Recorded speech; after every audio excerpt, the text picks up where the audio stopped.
Amis internautes, n'oubliez pas de liker, de vous abonner et de cliquer sur la note de notification pour ne rien rater.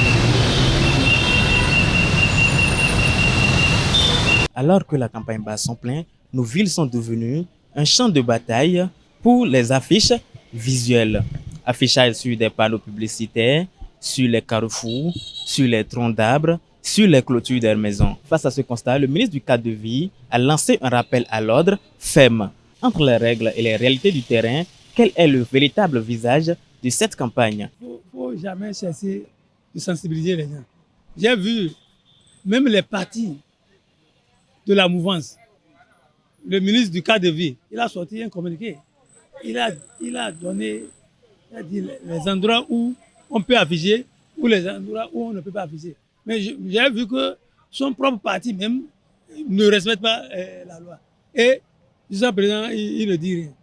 Donc, c'est ça que moi, je ne comprends pas. Parce qu'on circule, on voit. J'en appelle à la conscience des concitoyens. Et parfois, on assiste à des affichages sauvages, notamment sur les panneaux de présignalisation.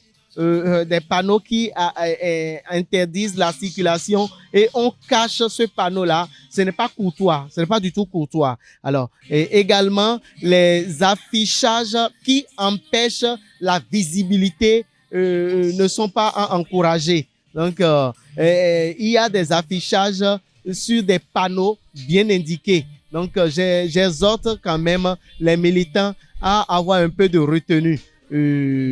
En ce qui concerne les affichages, ne pas s'adonner aux affichages sauvages. Moi, je n'ai pas grand chose à dire, je n'accuse personne, mais chaque personne est libre de dire ou bien d'afficher ce qu'il veut. Hein. Bon, selon moi. Mais c'est pas parce que tu affiches quelque chose. Moi, maintenant, si tu peux afficher, tu peux tout dire sur la personne.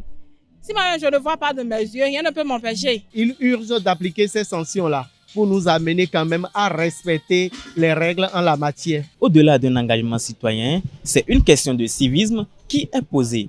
Les acteurs politiques doivent démontrer qu'ils sont les premiers défenseurs de la beauté de nos villes.